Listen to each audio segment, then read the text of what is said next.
With us now are two very nice and talented people. With us now are Walter and Allison. They are a father and daughter team and they help people with their wealth management. Welcome to the show. How are you? Good. Thank you so much for having us. We're Thanks so for having excited us. to be here. Yep. Arcadia. What does the word Arcadia mean to you? It's Arcadia is an ancient Greece city, and it has to do with being calm and peaceful. And we thought that that might be very appropriate for a financial planning company. Who he is today as your father, is that the man you grew up with? Was he always this kind of kind and loving and awesome? I need to make you blush. I feel like I have But to you know say what? yes, but he was. No, he okay. was. Okay. He always grew up with this idea of wanting to help people. My grandfather was like that, and I remember you saying to me once, actually, you said, I want to be just like Papa. Yeah. And you wanted to have that impact on people, and that's how I grew up. And I grew up with this business, and that's what we're out there trying to do, is just to help people. And you do it in such a beautiful and unique way. When we spoke on the phone the other day, you were talking to me about the fact that you have candles and that you create an environment for people that's safe and comforting to them. How did that come about? Was there one day when one client walked in and you said, oh, let me just light a candle? How did that process happen for you? It's very difficult for people to talk about their money and to open up and to become comfortable with somebody that they trust them and they trust everything, that they can lay out their financial situation in their hands.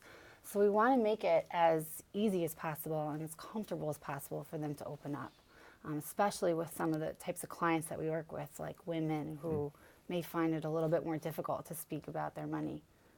Sometimes you're working with people that have been through domestic violence, going through divorce, some really life-struggling challenges for them. They were downsized, and they're scared. And I know, we talked on the phone, and I shared with you, I've been divorced, I've been widowed. You know, things have happened to me. I've had business dealings where, something went down that was hard for me. And sometimes I've had $500,000 at the bank. There've been a day when I had $1.97, right? It's been amazing to me how I have been able to stand on my own 2 feet and make it through. But not everyone has that. And that's why people come to you, is because you're helping them breathe. Yeah. Right? Yeah. Like in music. You're a gifted musician. You have a Steinway. Yeah. So you use that tool to help people. We find that music calms and organizes people. In fact, there's studies done in a heart surgeon in Boston had used Mozart. He played Mozart in post-operative heart surgery, and it calmed people, calmed the patients, and it lowered their stress levels and even lowered their mortality rates. Music is very powerful. Yeah, even when you think about, you're stressed and you can't make a decision about something, some people think best after they go for a run. I'm gonna go for a run, I feel a little bit more calm. They're listening to music while they're doing it. So we find that listening to music or finding some kind of outlet where it frees their mind to be able to make a better decision is a good time to then talk about their money. Financial decision making is not about money, it's about emotions and behavior. And we have a lot of women that are divorced and widowed. They come into our offices, and in order to get them to relax, we play music, because many of them, they come in what we call frozen. They're frozen. Okay. Yeah. They're just stuck, unable to make a decision with their money. Not sure which way to go. Right, right. And you've had wonderful success with the people that have come into your life. You've followed them throughout their journeys. You've been doing this for a while. I know that you then joined the practice. Can you share with us, without naming names, something that personally touches your heart still to this day, what the situation was with someone and how you kind of walked them through? We have a client, I call her a friend now. We work very closely with her. A couple years ago, she was going through a terrible divorce. She had 2 kids. She ended up having to move herself back across the country. And I remember we were meeting her through the end of her divorce, and I wish we could have met her sooner. And I remember thinking that we hadn't done much actual planning for her yet, but we were talking a lot and just getting her to open up about what was going on in her life. And she said to me one day, and she said, thank you. Thank you so much for helping me. And it was awesome to hear her response, but at the same time, like, we hadn't done much for her yet. And it's just that these people are out there, they just need to feel like they can talk about it.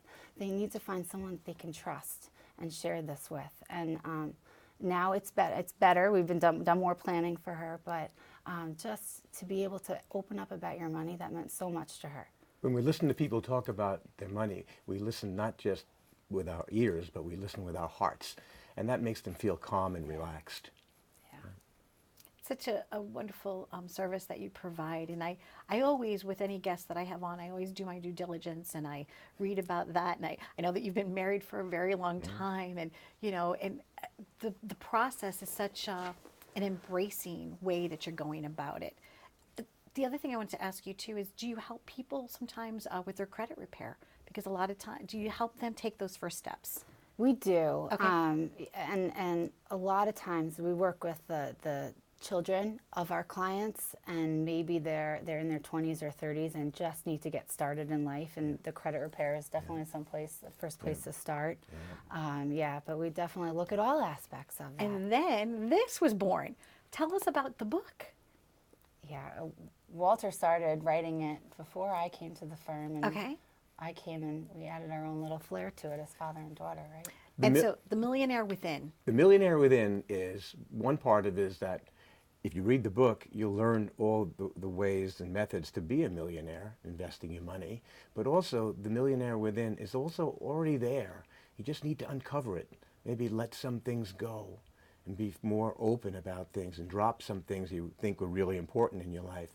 And you can also become a millionaire that way. Just making one or two small changes in your life can really change the path that you're on financially.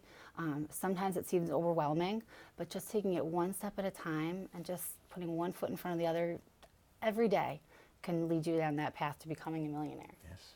Excellent. And I know that you're wealthy in your people too, right? The people that surround you is where your true wealth is. Right. Yeah. Yes. Yeah. So Definitely. thank you very much for joining us. I've really enjoyed that so much to have you be here. And I'm looking forward to maybe you playing a couple of songs for us or something. So Thank you. You never know, Love right? to. Yeah. Da-da-da-da-da-da-da-da-da. Thank you very much. Wow. Stay tuned for more on Live It Up. We try to bring you engaging guests that really, like Walter said, are speaking to the heart of the matter. Stay tuned for more on Live It Up.